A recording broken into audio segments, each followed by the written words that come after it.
Bueno, pues entonces estamos con Elisabeth Duval, que es la portavoz de feminismos de Sumar.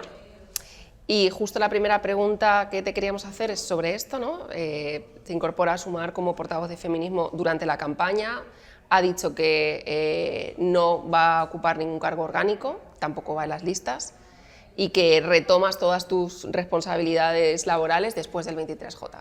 ¿Qué sentido tiene un cargo de solo 3 semanas de duración? Bueno, yo creo fundamentalmente que si no se tratara de un cargo de solamente 3 semanas de duración, no lo habría aceptado, ¿no? El sentido que tiene para mí es la concepción también de que en estas elecciones nos jugamos algo muy importante. Se ha hablado de que no se jugaba solamente la alternancia, sino que se jugaba afirmativamente si entramos en un proceso de retroceso democrático, que es lo que ya estamos viendo en las autonomías, en gobiernos municipales, donde el Partido Popular ha ido pactando con Vox, pero también por otras cuestiones, por cuestiones que tienen que ver con la violencia machista, con la crisis climática, de la cual ahora mismo estamos viviendo los efectos, nos jugamos nuestro futuro y nos jugamos la próxima década. Para mí era importante, en el momento en que Yolanda Díaz me pide dar el paso adelante y ser portavoz de feminismos, igualdad y derechos LGTBI, hacerlo en el sentido de contribuir durante la campaña, comunicativamente, explicando nuestras propuestas, sacando un proyecto adelante y también modificando, en la medida de lo posible, la orientación y la manera en la que se dan los debates sobre feminismo, sobre derechos LGTBI en nuestro país, poner todo lo que estuviera de mi parte, ¿no? Pero mi compromiso dura lo que dura, o sea, mi compromiso se trata de un compromiso transitorio. Yo no tengo ninguna intención, porque tengo como teórica, como escritora, mi vida, mis intereses en otra parte, de enquistarme o no estoy aquí buscando una remuneración política, buscando un cargo, buscando una permanencia, ¿no? El no ir en listas ya es una señal de que no tengo esa intención, y además el poder hacerlo como portavoz no de un partido en concreto, sino portavoz de una coalición en la que están más de 16 partidos, como las otras portavocías, el caso de Alejandra Jacinto, el caso de Nacho Álvarez, que son figuras que vienen de Podemos, el caso de Pablo Bustinduy, que es una figura que estaba fuera de la política activa. Para mí es importante hacerlo desde esa relativa independencia que confiere el no estar adscrita a ningún cargo orgánico. Estos días Pedro Sánchez ha hablado de feminismo integrador y Yolanda Díaz habla de un feminismo que sume y de un feminismo abierto. ¿De qué están hablando? ¿Están hablando de lo mismo? Yo creo que hablan de cosas distintas, por ejemplo, ¿no?, en relación a la cuestión o el debate que se abrió hace unas cuantas semanas en relación con esos amigos u hombres de 40 o 50 años que mencionaba Pedro Sánchez que estaban incómodos, ¿no?, o que se habían puesto incómodos con ciertos avances del feminismo. Yo creo fundamentalmente que hay dos posibilidades de diagnóstico, o podemos analizar la realidad de dos maneras. Una de ellas es decir que afirmativamente los malestares, las inquietudes, los problemas de esos hombres están debidos a los avances feministas, y dentro de eso yo creo, por mi parte, que es normal que haya una parte de esas transformaciones sociales profundas que incomoden y que tienen que incomodar, y la otra sería venir a decir que este es el análisis o el diagnóstico que yo comparto, que no se trata de unos problemas o malestares o desafecciones o cuestiones que vengan provocadas por el feminismo, ¿no? Que los hombres tengan una elevada tasa de suicidios, una tasa de suicidios más elevada que las mujeres, no se trata de una consecuencia de las transformaciones feministas, sino que el mismo rol de los hombres, las mismas obligaciones del rol de proveedor, de la supresión emocional, de los roles de género que constriñen y oprimen a las mujeres, también ejercen un efecto nocivo contra los hombres. Y hay que dar respuesta a esos malestares o crisis específicas, pero no culpando al feminismo de esos malestares. No se tratan de las mismas propuestas, porque cuando Pedro Sánchez hacía esas declaraciones, yo creo que no se está refiriendo a lo mismo a lo que nos referimos nosotras, cuando hablamos de un feminismo dialogante, abierto, integrador, o de un feminismo para el 99%, lo hacemos porque también estamos contemplando cuestiones que dentro de nuestro programa son primordiales para atajar toda cuestión feminista, que es el feminismo no es solamente, que también, un proyecto que tenga que ver en abstracto con desigualdades de identidad entre hombres y mujeres, sino que tiene que atajar la brecha salarial entre hombres y mujeres, una distribución desigual de los cuidados, cómo está organizada nuestra sociedad. Tiene que haber una forma de pensar la economía que sea una forma de economía feminista, En Argentina tenemos ejemplos, tenemos el ejemplo del cargo que ocupó Mercedes de Alessandro, con la que pude coincidir además hace poco, ¿no? Que también tiene textos escritos sobre la cuestión de economía feminista, y tenemos que implicar una transformación social radical, y por esa misma transformación social, una de las propuestas primordiales que tenemos en el programa de Sumar tiene que ver con los cuidados, tiene que ver con los permisos, tiene que ver con una ampliación de los permisos de cuidado, tiene que ver con extenderlo a las familias monoparentales y muy en concreto y muy específicamente a las madres solteras, para que en esa transformación o en ese feminismo del 99% no haya nadie que quede atrás y atajemos cuestiones que afirmativamente tienen que ver con la clase, tienen que ver con la economía, tienen que ver con una forma de interseccionalidad. Justo, iba a preguntar, hacen hincapié, ¿no?, mucho en Sumar sobre un feminismo que parece, ¿no?, que se inclina más por solucionar lo material o por atender lo material, ¿no?, por atajar o por ir a mejorar las condiciones de vida. Repite mucho Yolanda Díaz esto de que la mejor política feminista es la subida del salario mínimo. No sé hasta qué punto es también una manera de diferenciarse con lo que el actual Ministerio de Igualdad, y hasta qué punto también implica entrar un poco en un marco que una parte de la izquierda ha alimentado estos últimos años, que es que lo relacionado con algunos temas, como la identidad, por ejemplo, son asuntos que distraen de lo importante, ¿no?, que es justo atender lo material. No sé hasta qué punto se puede, ¿no?, es entrar un poco en ese marco. Yo lo que he hecho, antes de estar en la portavocía de feminismo, derechos LGTBI, de Sumar, y es una cosa que mantengo siendo portavoz, ¿no?, es decir o explicar una y otra vez que no se trata de una distinción maniquea o falsa entre cuestiones culturales o cuestiones materiales, ¿no?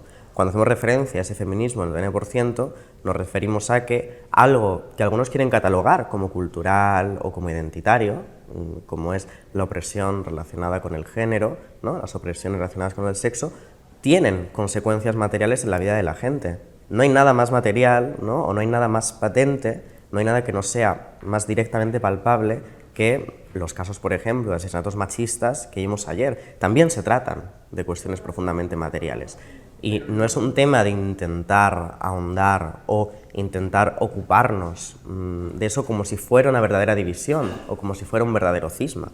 Lo que pasa es que hay que reconocer y hay que ampliar, una vez se han conquistado y siguen siendo necesarias muchas conquistas, lo que tiene que ver con derechos LGTBI, que evidentemente no son cuestiones que el programa de Sumar no haga suyas, sino que quiere seguir ampliando y quiere seguir yendo por esa misma senda, pero hay que atajar en nuestro país una profunda desigualdad económica y una profunda desigualdad laboral que es importantísima desde el punto de vista feminista, ¿no? No solamente, por ejemplo, por hablar de un ejemplo concreto, dentro de ese feminismo del 99%, se trata de que figuren mujeres en los más altos cargos o en los puestos de administración, o de que por la presencia de una mujer en las más altas esferas de administración se estén llevando a cabo conquistas feministas, si esas presencias no repercuten en una garantía de vidas mejores, de vidas más dignas para el 99% de las mujeres, ¿no? No se trata solamente de romper techos de cristal si la desigualdad social sigue siendo algo tan profundo, que tiene que seguir habiendo quien recoja y limpie los cristales rotos. Insisten también mucho, y lo ha repetido, la necesidad de diálogo. ¿Ha faltado diálogo en los últimos años? ¿Quién tendría que haber dialogado más? Yo creo que en la forma en la que se ha dado casi todos los debates, no solamente me refiero con esto a debates feministas o debates LGTBI, sino todo aquello que hemos encuadrado en ocasiones dentro de términos tan bélicos, ¿no?, como la guerra cultural o la batalla cultural, en lugar de abrirnos a la conversación, digamos, es evidente que estamos en una sociedad más crispada, más polarizada, y que dentro de eso el remedio, para mí, y lo he repetido en muchas ocasiones, es volver a abrir las oportunidades de la conversación. Yo he estado dispuesta en todo momento a debatir, con que se pusiera adelante, a discutir, porque estaba además convencida de que tenía los argumentos suficientes para defender mi posición de forma razonada, ¿no? Y creo que algunas veces, cuando expresamos que no estamos dispuestos a debatir, lo que trasluce, o la imagen que se transmite, es que no creemos lo suficiente en la razón, o en la firmeza, o en la consistencia de nuestros argumentos. Creo que esos diálogos desde el respeto, de formas que no estén crispadas, de formas que no sean un simple barullo de ruido y de bronca, tienen que darse de forma más extendida. Pero creo que no se trata de responsabilidades individuales en que esos diálogos no se den, sino que la forma en la que el debate público se ha conducido en los últimos años ha llevado, ¿no?, afirmativamente a una escena en la cual esos diálogos o debates se volvían imposibles. Y ese para mí es el problema, ¿no?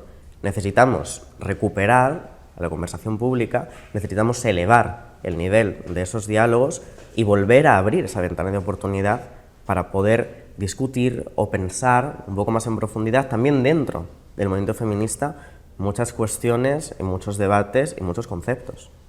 Se pone en valor, que usted insiste mucho, ¿no?, en salir de las trincheras, en no cavar trincheras, es algo que ha repetido mucho también en los últimos días, y en general, la necesidad de generar ese diálogo, y en que, ¿no?, de alguna manera está aquí, en este cargo, para eso, pero ¿hasta qué punto se puede generar un diálogo en 3 semanas?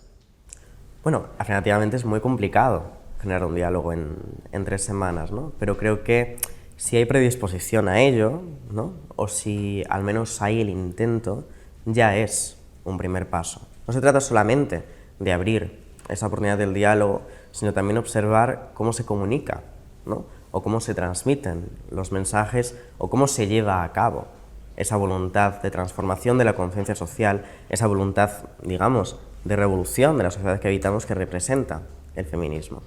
Es muy difícil transformar totalmente la escena de debate de un país en 3 semanas, eso es completamente cierto, pero hay que empezar, al menos, a abrir esa brecha, o hay que empezar a sentar los cimientos para que pueda darse de otra manera. Una cosa que a mí me preocupaba también, antes de asumir esta portavocía, era la insistencia que yo he tenido muchas veces en esa necesidad del diálogo, en esa necesidad del debate, esa necesidad de no cavar trincheras o de tender puentes, y algo que me lleva a asumir esta portavocía es precisamente considerar, ¿no?, que desde este lugar, desde un lugar de tanta importancia comunicativa, o desde un lugar al cual se le presta tanta atención también mediática, se puede cambiar no solamente con las medidas que proponemos y las medidas que queremos llevar adelante, sino también se puede modificar la forma en la que tenemos esos debates o la forma en la que comunicamos, ¿no? Y para mí eso era un componente fundamental a la hora de dar este paso adelante. Creer que haciéndolo, con el trabajo que pueda hacer durante estas 3 semanas, durante las semanas de campaña, podía poner un grano de arena o aportar, en la medida de mis posibilidades, a que estos debates, en el contexto español, se den de otra manera, se comuniquen de otra manera, se busque otro tono, se busque otras formas, que creo que están muy bien representadas también en lo que hace, lo que representa nuestra candidata, Yolanda Díaz. Claro, es como que da la sensación, ¿no?, de que estos acuerdos, estos consensos que Yolanda Díaz ha alcanzado, ¿no?, en los últimos años, los agentes sociales, para la reforma laboral, de alguna manera se está trasladando la idea de que ese mismo modelo se puede seguir con el feminismo ahora. Pero no es un poco engañoso, porque estamos hablando también de escenarios diferentes y de actores también muy diferentes. No es lo mismo generar un diálogo, ¿no?, con actores muy claros, con líderes y portavoces muy claros, que con el feminismo. Claro, evidentemente no existe tal cosa como una patronal y unos sindicatos del feminismo, ¿no? Y no podría existir tal cosa. Evidentemente, cuando antes hacía referencia a que hay una parte de toda transformación social, incluida la transformación social y el proyecto político transformador que para mí representa el feminismo, que incomoda o que resulta incómoda, es algo que tenemos que asumir dentro de llevar a cabo esas transformaciones. No creo, ¿no?, y eso también para mí era algo importante, a la hora de hablar de los debates, que tengamos o que se tenga desde una portavocía que tener la aspiración de cerrarlos o de tutelar al movimiento feminista, ¿no? Para mí esto es algo también muy importante. Yo soy portavoz de esta coalición en lo que tiene que ver con feminismos. Yo transmito unos mensajes en lo que tiene que ver con feminismos, pero tengo la plena conciencia de que el movimiento feminista español se trata de un movimiento autónomo, ¿no?, que sigue su senda, que tiene sus debates y que yo no tengo ni la más mínima intención ni de tutelar ni de dirigir. En todo caso, tengo la intención de escuchar, igual que en los momentos anteriores a la última manifestación del 8 de marzo, en los grupos de Telegram, en distintas organizaciones que preparaban de forma autónoma y en asambleas de barrio lo que iba a ser esa manifestación, yo era partícipe de ellos nos escuchábamos, no necesariamente en todo, llegábamos a consensos, pero debatíamos y sacábamos adelante ese movimiento, ¿no? Mi intención en ningún caso es la tutela o querer imponer que toda decisión o toda propuesta dentro del movimiento feminista haya de tratarse de un consenso, ¿no? Y hay que tener muy claro que las dinámicas de las relaciones sindicales, las dinámicas que funcionan en el trabajo, son distintas a las dinámicas de movimientos políticos y dinámicas del feminismo. Más allá de que Irene Montero no esté en las listas de Sumar, sí llama la atención que nadie del equipo del actual Ministerio de Igualdad vaya en las listas de Sumar para las elecciones generales. ¿No se puede entender como una manera de borrar o de, no sé, ¿no? Opacar lo hecho en los últimos años o la gestión de ese ministerio? Bueno, lo primero, yo creo, no puedo comentar exactamente, lo he comentado en alguna ocasión, lo que fueran las negociaciones o lo que fuera el ensamblaje de las listas por parte de todos los partidos que negocian la coalición, porque yo llevo en mi cargo de portavocía unos cuantos días, no formé parte de esas negociaciones y sé de la inmensa complejidad que tenían. Pero, lo segundo, creo que el mismo hecho de que yo sea la portavoz de feminismos, igualdad y derechos y libertades LGTBI, llamando un mensaje de que no existe esa enmienda a la totalidad. Una de las medidas más importantes de la legislatura anterior fue precisamente la ley trans, y una de las cosas a las que yo me dediqué en cuerpo y alma durante meses, ¿no?, en muchos debates, incluyendo debates televisivos, fue a desmentir una amplia cantidad de bulos que tenían que ver con la ley trans. Bulos que de repente parecían importarle a la derecha, pero que no le habían importado tanto, no le ocasionaban tanto mal de cabeza cuando esa misma derecha en ocasiones anteriores, en numerosos parlamentos autonómicos, había aprobado leyes trans que sí que regulaban la sanidad y educación, competencias autonómicas que no tienen que ver de la misma manera con la ley transestatal. Creo que eso también manda un mensaje, y también manda un mensaje, igual que dentro de nuestro programa, dentro del programa de Sumar, hablamos sobre los componentes a desarrollar y absolutamente favorables de la Ley de Libertad Sexual, ¿no?, que ha llevado a cabo el Ministerio de Igualdad, que hacemos elogio y ampliamos a partir de los centros de crisis de 24 horas, decimos que hay que ir más allá, que hay que desarrollar cada uno de los derechos que se plantean dentro de esa ley, yendo más allá en su reconocimiento. Creo que no se trata de esa enmienda y que además puede constatarlo cualquiera que lea el programa de Sumar en relación con feminismo. Precisamente al hilo de la llamada ley del solo sí es sí, ¿no? Al final ha terminado en un debate sobre las penas, sobre las rebajas de penas. Por un lado, ¿comparten desde Sumar el esquema de penas, el margen penológico que se hizo inicialmente cuando se aprobó en la primera versión de la ley? Y por otro, ¿fue un error no hacer pedagogía antipunitivista desde el principio? Y si están ustedes dispuestas a hacerla, ¿no?, sabiendo que puede ser antipopular. Bueno, nosotras estamos completamente dispuestas a ir más allá, ¿no?, o hablar de que ningún movimiento social, tampoco el feminismo, puede reducirse a una discusión sobre el Código Penal, ¿no? Además, una discusión que desde la criminología se ha demostrado es completamente estéril. A mí me parece una pena y me ha entristecido que en España, en los últimos meses, de repente, todo el debate feminista quedara copado por una discusión sobre, afirmativamente, los tipos penales, 1 año más de cárcel, 2 años más de cárcel, en lugar de hablar de todo el resto de medidas desarrolladas que tienen que ver, y medidas a proponer, incluimos en el programa, que tienen que ver con evitar la revictimización, con la protección de las víctimas, con el desarrollo de recursos de reparación y justicia restaurativa, que tienen que ver con esos centros de crisis, que tienen que ver con muchas cuestiones que van más allá del marco del castigo o del marco de la pena y que son fundamentales para cualquier transformación social profunda si queremos además acabar con la lacra de la violencia machista. No se va a acabar con la violencia machista, con la violencia de género, a través de una reforma que imponga un mayor tipo penal. Y en este sentido también, cuando el Partido Socialista proponía su reforma a la ley solo sí es sí, ¿no?, esa ampliación de las penas, lo hacía esgrimiendo una mentira. Y una mentira que en cierto sentido era preocupante, ¿no?, porque lo que venía a decir el Partido Socialista al hacer esa reforma era que aumentando las penas iba a hacer que los efectos, ¿no?, o las revisiones de penas que ya se habían producido dejaran de producirse, se esfumaran, desaparecieran. La cuestión es que con la redacción de la ley se cometen errores, esos errores se han admitido, se han asumido por parte del Ejecutivo en su integridad, que es responsable de cada una de las leyes que saca adelante, pero además por el hecho de que siempre se vaya a aplicar la ley, el tipo penal más favorable al reo, ¿no? La revisión del Código Penal más favorable al reo, no se puede, a través de esa reforma ad hoc, ¿no?, cambiar lo que ya estaba sucediendo. Y una cosa que no se puede hacer es engañar o intentar construir una ilusión de que eso es lo que iba a hacer la reforma.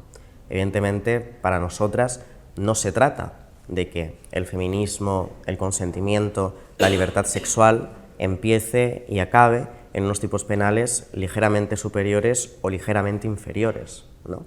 Y habríamos deseado y deseamos en esta línea de hacer pedagogía, que la pedagogía no solamente en esta cuestión, sino en otras muchas, me parece algo importantísimo, que tanto ese debate como esa discusión, como una discusión más profunda en torno a todo lo que tiene que ver con el consentimiento, en torno a todo lo que tiene que ver con nociones sobre el deseo, en torno a lo que tiene que ver con cómo estamos construyendo nuestras leyes y cuál, ¿no?, es el armamento teórico según el cual las construimos, se hubiera dado y se dé en más profundidad.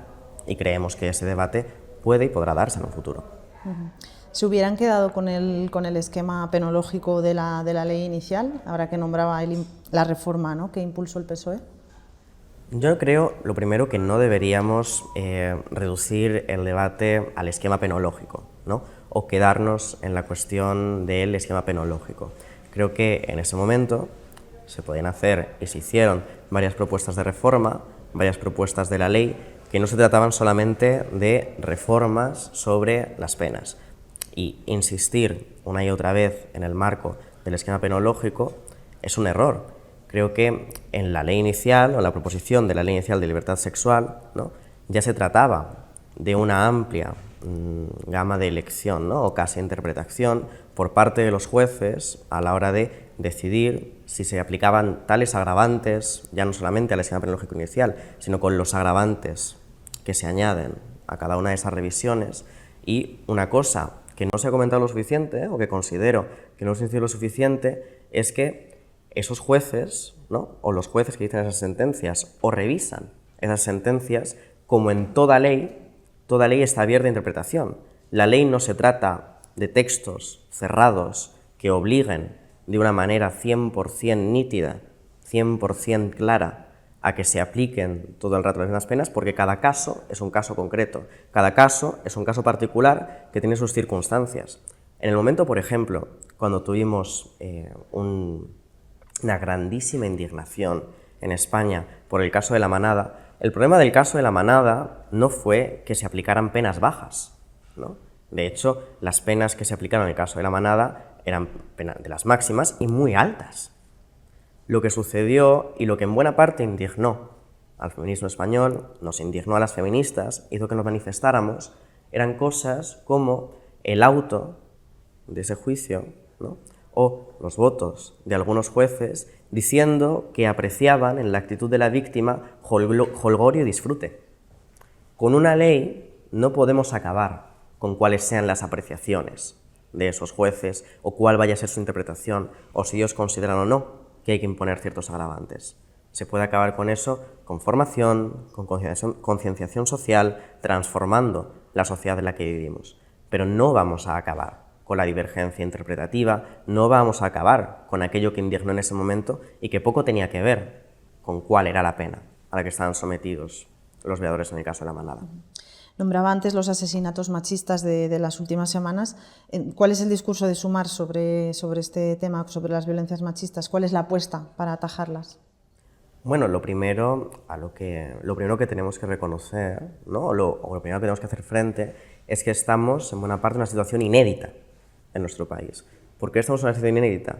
Porque gracias al Partido Popular de Feijóo, ¿no?, gracias a sus votos, por ejemplo, en la Comunitat Valenciana, de repente, la presidenta de les Corts Valencianes, en el momento en el que se da un minuto de silencio, ¿no?, se hace un acto público en relación con una víctima de violencia machista, ayer mismo, ella, que ostenta un cargo institucional de máxima representación de los valencianos y valencianas, que es presidenta de esas Corts Valencianes, se aparta junto a todo su grupo, y no es solamente que se aparte junto a todo su grupo parlamentario, sino que los diputados de su grupo parlamentario se ríen, se toman a mofa la cuestión de la violencia machista.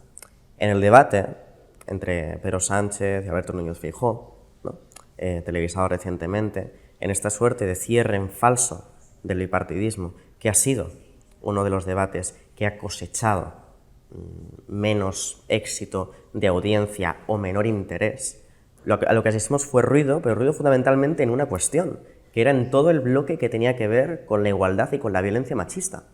Es vergonzoso que en el bloque que tiene que ver con igualdad y violencia machista no se hable de violencia machista, ¿no?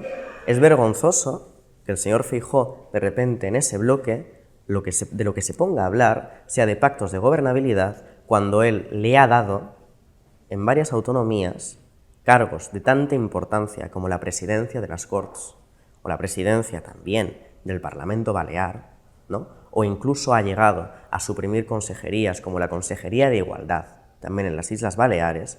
Es vergonzoso que de repente todo eso se corra un túpido velo, se esfume o pasemos a no hablar de ello.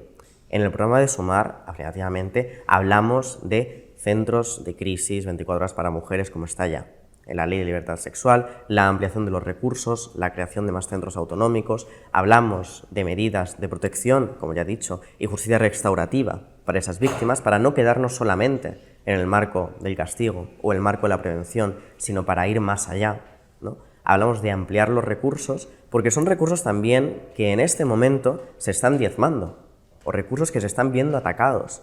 Esa es la situación de urgencia que tenemos en nuestro país.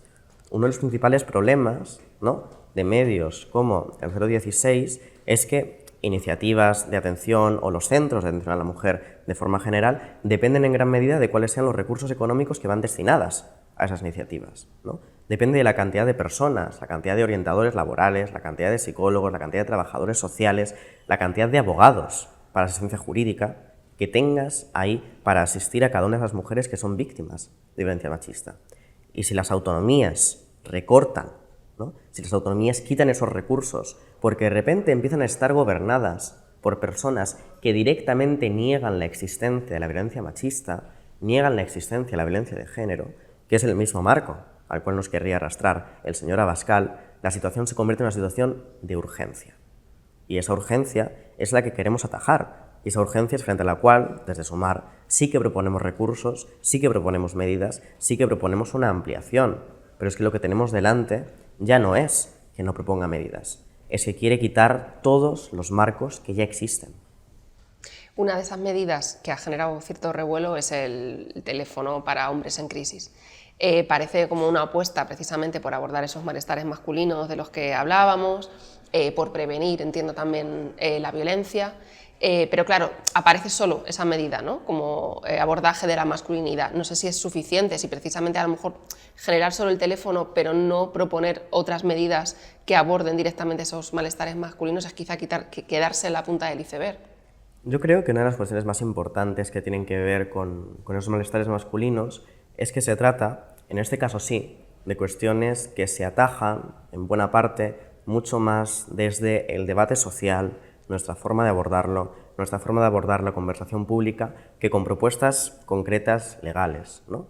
Yo creo que a todo el mundo le resulta evidente, por la profunda desigualdad que existe en nuestra sociedad, que las mujeres necesitamos mecanismos de protección específicos que ya están en muchos de los legislados y que hay que ampliar contra la violencia machista. Ese tipo de desarrollos legales, de desarrollos jurídicos, que ya existen en buena parte, no necesitan, en esos casos concretos, un mecanismo paralelo que se construya para los hombres.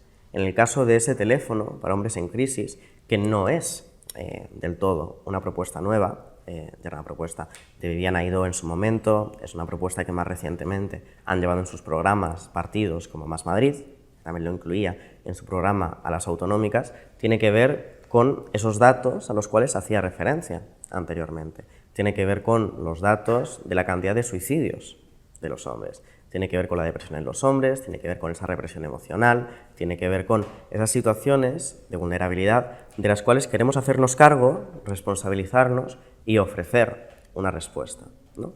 Pero el marco más grande y evidentemente luego en todo desarrollo político y en todo desarrollo legislativo se pueden encontrar nuevas fórmulas, nuevos centros, nuevas políticas para llevar a cabo en mayor medida esa transformación, pero el marco global tiene que ver también con dar respuesta a esos malestares desde una posición comunicativa, una posición que no fomente esa crispación o polarización, una posición que sea capaz de proponer otra cosa y que además sea capaz de hacerse cargo de unos malestares de los cuales, si no se hace cargo el feminismo como proyecto transformador, si el feminismo no se ocupa de ellos, quienes se estarán todo el rato responsabilizando serán formaciones de extrema derecha, como es el caso de Vox, que lo que intentan es precisamente hacer pasar la mentira o engañar a los hombres con esta idea de que sus malestares son provocados por el feminismo. Y acabando con el feminismo, ¿no?, o acabando con esa imagen fantasma que ellos han construido, esos malestares van a acabarse. Igual que en el caso, por ejemplo, de la inmigración, lo que siempre han propuesto ese tipo de partidos son luchas del penúltimo contra el último, ¿no? Intentar engañar a la clase trabajadora de nuestro país diciéndole: vuestros problemas no tienen que ver con el tipo de política destructora, neoliberal, que ellos implantarían si ganan al gobierno, porque es lo que hay dentro de su programa, una política profundamente nociva que quiere derogar toda suerte de avances laborales, toda suerte de avances en derechos, toda suerte de avances también en la gestión económica de nuestro país, sino que tiene que ver con cuestiones como la inmigración, ¿no? Al construir estas mentiras, esa derecha hace una cosa muy peligrosa. Y para que esa derecha no acabe haciéndose con esa desafección entre los jóvenes, también entre las mujeres jóvenes y entre los hombres jóvenes, hay que dar respuesta a esos malestares y responsabilizarse y, en ese caso sí, formar parte de ese diálogo cultural.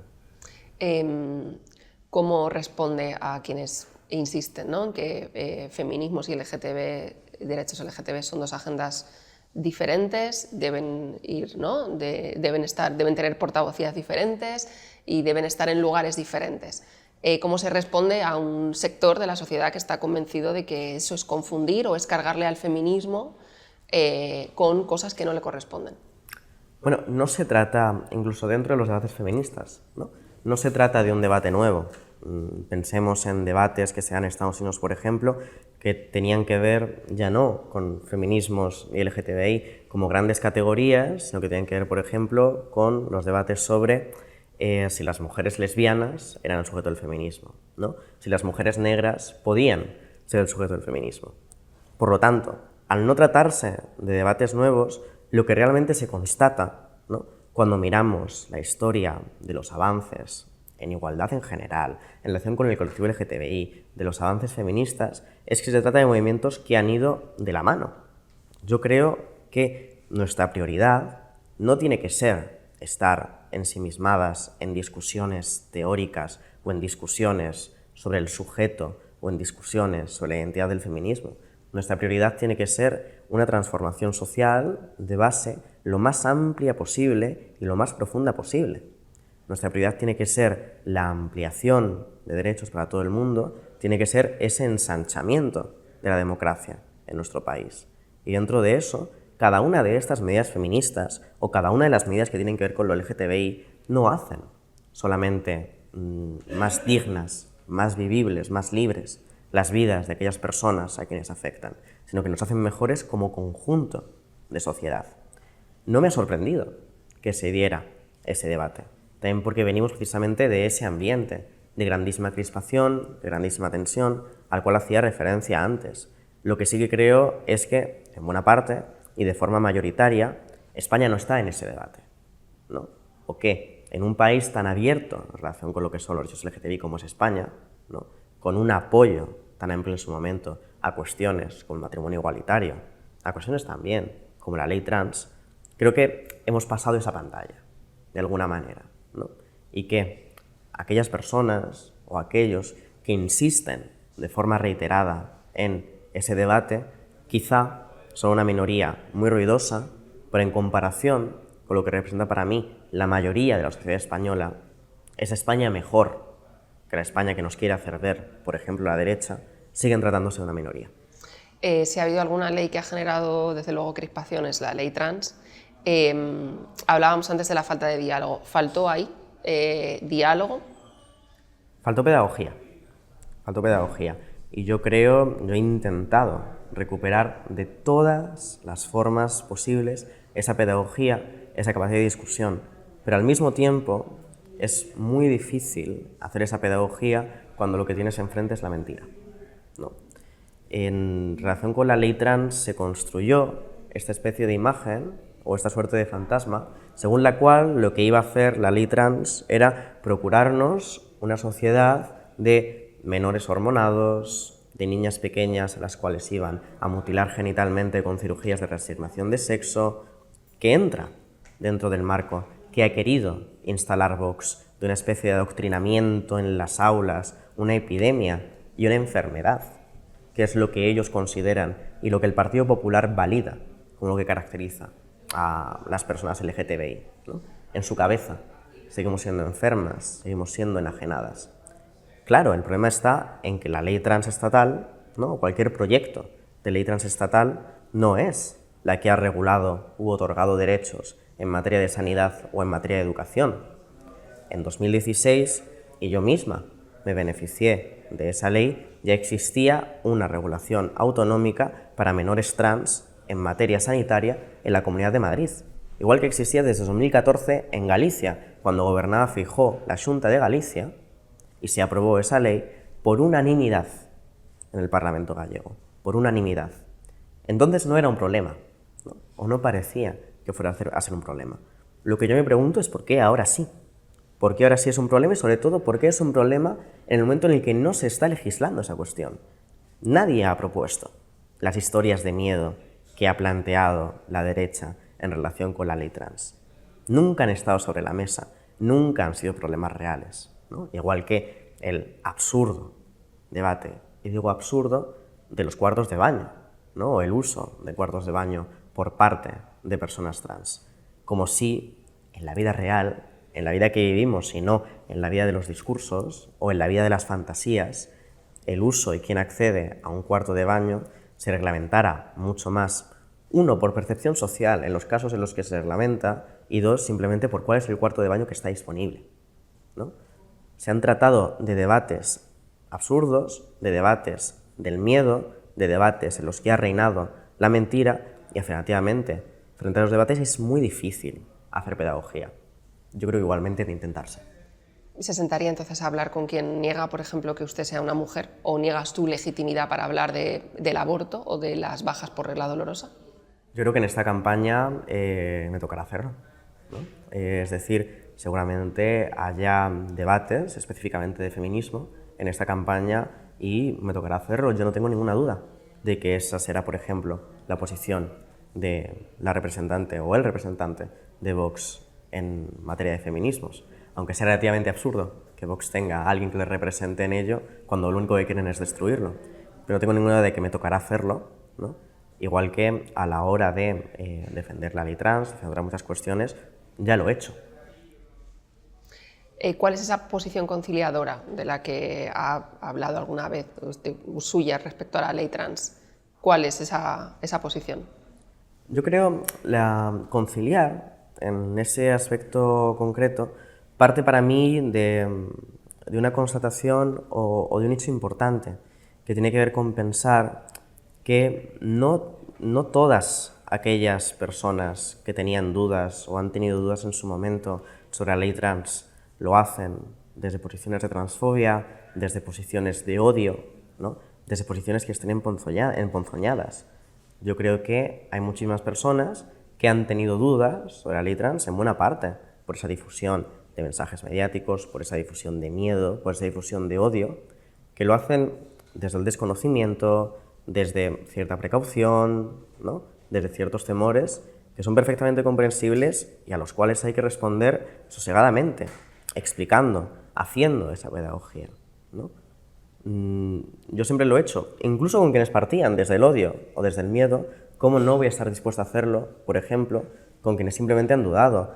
Para mí una de las experiencias más gratificantes también de la comunicación en televisión o la comunicación mediática ha venido, por ejemplo, cuando después de una intervención televisiva donde explicaba o desmontaba algunos de esos bulos en relación con la ley trans, se me acercaba alguien por la calle, me mandaba un mensaje diciéndome, tenía mis dudas, ¿no?, sobre esa ley, tenía mis dudas personales sobre el contenido, no sabía si la apoyaba o no, si estaba bien o no, pero después de tu explicación me ha quedado mucho más claro, ¿no? O después de tu explicación he entendido cosas. Creo que tenemos que hacernos cargo de eso, creo que tenemos que comprender que si explicamos las cosas a la gente, si le dedicamos el tiempo suficiente a esa pedagogía y explicar las cosas a la gente, hay resultados, ¿no? Si fomentamos la empatía de la gente y buscamos construir esos espacios mediáticos, esos espacios políticos que fomenten esa empatía y la extiendan, ¿no?, y construyan esos puentes, también hay resultados.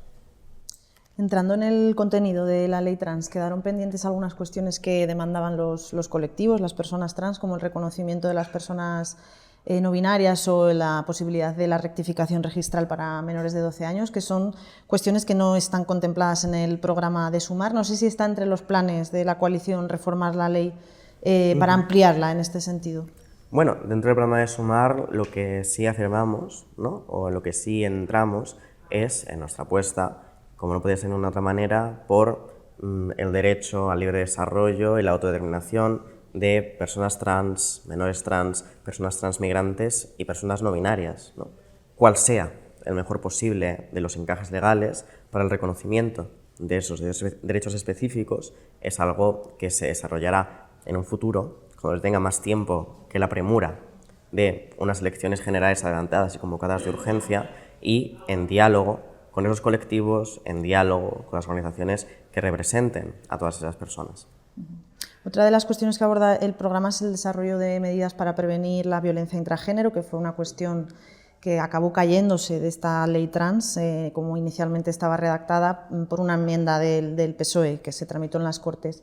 ¿Cree que podrían acabar estas medidas sobre violencia intragénero desvirtuando el tratamiento específico de la violencia machista? ¿Y cuáles serían esas medidas por las que apuesta Sumar?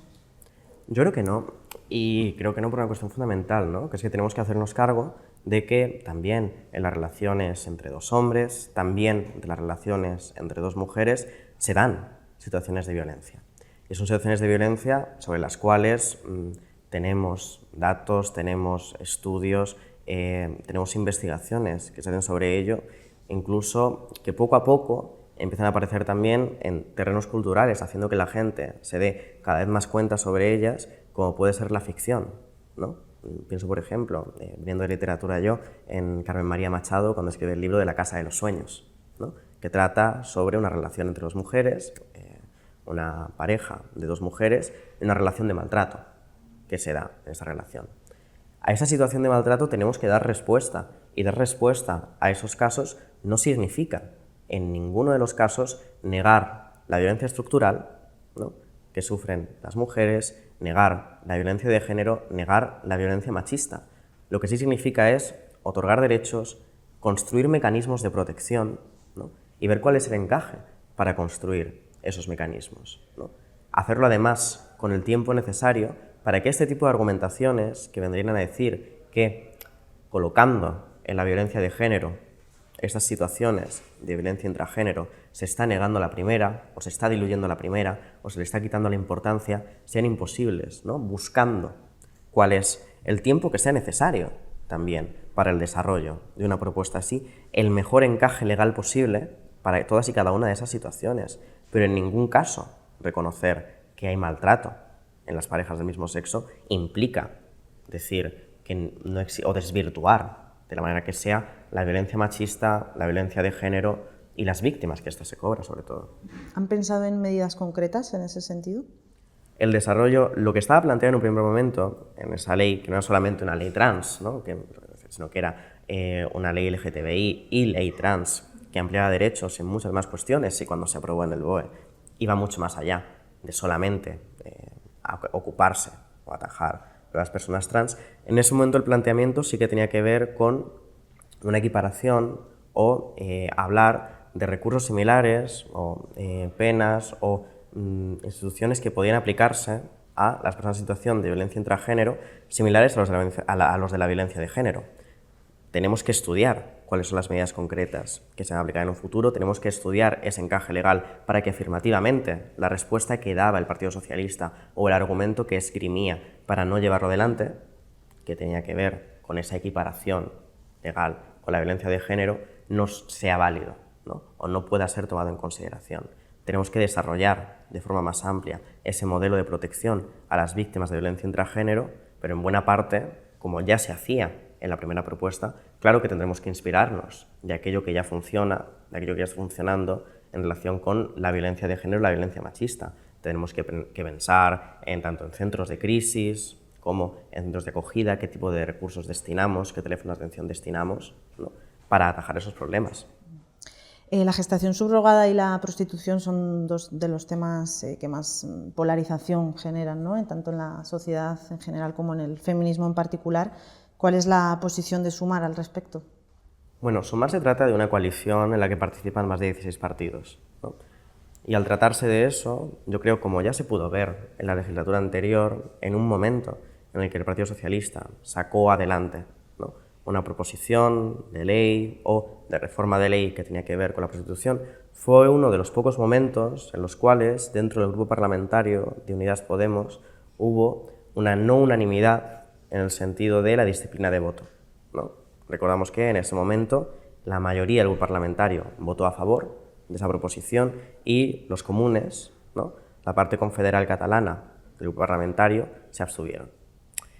Yo creo, como portavoz de campaña y como portavoz de feminismos, que una cosa de la cual tengo que responsabilizarme es de que yo, en tanto que portavoz, ¿no?, o Sumar, en tanto que partido político, que como he dicho antes, no puede tutelar o no puede dirigir al movimiento feminista, no puede tampoco cerrar un debate entre posiciones que se proclaman abolicionistas, posiciones que se proclaman pro derechos, ¿no?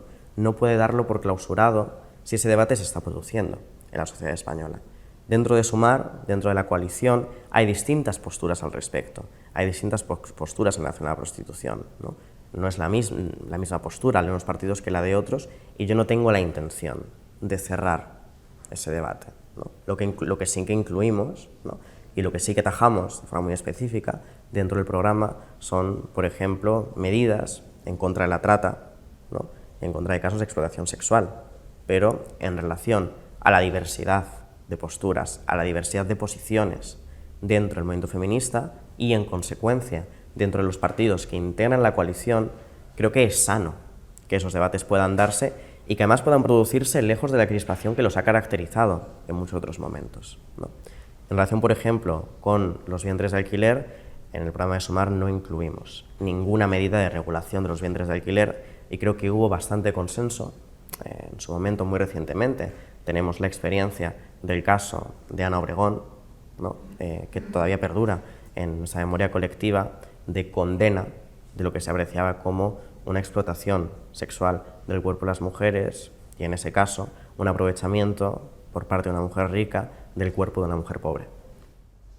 Entre las propuestas que despliegan en el programa, en la parte de derechos LGTBI y familias, se encuentra evaluar la posibilidad de que el acogimiento y la tutela de menores se pueda dar por parte de otras unidades o núcleos de más de 2 personas, ¿no? Incluso que el concepto familia, dicen, incorpore otros tipos de relaciones más allá de la pareja o del matrimonio como lo conocemos. ¿De qué forma, con qué medidas concretas se pretende hacer esto, se pretende abordar esto?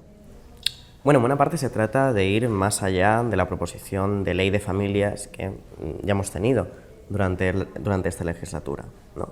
Se trata de dar respuesta y dar un marco legal a situaciones de convivencia que ya existen. Igual que cuando hablamos de la cuestión de los permisos retribuidos, ¿no?, o de esos permisos para padres, madres, de esas prestaciones de 200 euros, ¿no?, por hijo para los progenitores. Cuando hablamos del caso de las familias monoparentales, cuando hablamos de las madres solteras, una de las cuestiones que contemplamos dentro del programa, además de la extensión de las 8 semanas a 32 semanas de permiso retribuido, algo que contemplamos es que se pueda compartir esas semanas de permiso con otras personas del entorno, ¿no? Para ayudar, dentro de lo que puede ser esa crianza, mecanismos de crianza que ya se dan, que ya se producen, en las que ya participa gente cercana del entorno a sacar adelante su situación, muchas veces en circunstancias muy complicadas, ¿no? Y eso es una propuesta muy concreta, ¿no? Es una situación muy concreta a la que desde Sumar queremos dar respuesta. No se trata de inventar nada o de construir nada de cero, sino de ofrecer un encaje legal a situaciones que ya existen, a situaciones que ya están presentes y buscar cuál es la mejor forma de introducirlas dentro de la ley. Ya hay, en muchos casos, tenemos que ver cómo se reconocen esos derechos, personas, niños, niñas que son criadas, ¿no? Por una familia mucho más extendida que solamente lo que son sus progenitores. Y tenemos que reconocer que eso sucede, ver la forma de darle encaje, ver cómo eso encaja también con la conciliación, con los tiempos laborales, con el tiempo para la vida, con otra propuesta nuestra, que es la bolsa de horas para que puedan ser utilizadas precisamente esa crianza, cómo podemos hacerlo para proponer otro modelo en el que no se trate solamente, ¿no? O en el que no sea duro, un suplicio, una agonía por tener que estar haciendo malabares para al mismo tiempo criar a un hijo y llegar a fin de mes, ¿no? Sino que se trate de una vida más digna, más vivible y asegurar también una infancia, una estructura familiar más feliz. En los últimos meses, ¿no? O yo creo casi en los últimos años, una de las cuestiones en las que ha habido un combate cultural más grande ha tenido que ver con la noción de familia, ¿no? Por parte de la derecha y por parte de una derecha radicalizada. Pero yo creo que una cosa que tenemos que poner sobre la mesa, una cosa que tenemos que sacar adelante, ¿no? Es el hecho de que quienes destruyen de alguna manera la familia, quienes hacen de la familia un concepto cada vez más estrecho, ¿no? Un concepto cada vez más excluyente, es en buena parte esa derecha. Prestemos atención a lo que está sucediendo en Italia con el gobierno de Giorgia Meloni, ¿no? Los socios de Santiago Abascal, que de repente un juez ordena retirar la matria potestad, ¿no? En familias de dos mujeres, de dos madres, en relación con sus hijos. ¿Cuáles son las consecuencias de ese tipo de salvajadas, de medidas tan brutales? Eso es algo que no queremos ver en nuestro país y que, más allá de que no queramos ver, queremos continuar con la ampliación y la extensión de derechos para todos los tipos de familia que ya se dan en España. Proponen también incorporar la diversidad y la educación afectivo-sexual como elemento transversal en los centros educativos, que es precisamente una de las dianas de toda la batalla ideológica desplegada por la extrema derecha, ¿no? En las aulas. ¿Cómo afrontar esta ofensiva? ¿Cómo afrontar, por ejemplo, cuestiones que tienen que ver con el PIN parental, con medidas que ya han ido implementando en los lugares donde han gobernado, con medidas que amenazan con implementar de forma más global, ¿no? Yo creo que tiene que ver con otro elemento de diagnóstico que para mí es fundamental, y ese elemento de diagnóstico es partir de la constatación que la España que ellos nos presentan, ¿no? O la sociedad española que ellos nos presentan, mirando hacia el pasado, ¿no? No es la España real, ¿no? No es representativa de una sociedad española que, en relación con todos estos avances, en relación con los derechos sociales, con las libertades civiles, en relación también con el feminismo, conocemos. Las manifestaciones feministas y las marchas feministas en España han sido un ejemplo para el mundo entero. Y han sido un ejemplo para el mundo entero que conozco de primera mano, ¿no? Habiendo vivido fuera, conozco la envidia con la que se miraba y con la que se mira la fortaleza del movimiento feminista español. España es mucho mejor que el país que nos proponen ellos. Y tenemos que seguir defendiendo, afirmativamente, que en las escuelas un niño, una niña, cualquier infancia, tiene derecho a conocer y saber que existen personas LGTBI. Tiene derecho a sentirse reconocido en esas personas, ¿no? Tiene derecho a que no se le cercene la posibilidad de imaginar. Hemos visto estos últimos días, estas últimas semanas, también barbaridades tales como la censura de obras de teatro que tenían que ver ya ni siquiera con temas LGTBI, que tenía que ver con trastornos de la alimentación, ¿no? ¿Qué puede llevar a un gobierno, sea de izquierdas, sea de derechas, a querer censurar una obra de teatro que trata un tema social, una realidad social, ¿no? Un problema social del cual tenemos que hacernos cargo. ¿Por qué esa insistencia en querer taparse los ojos? ¿Qué es lo que estamos viendo?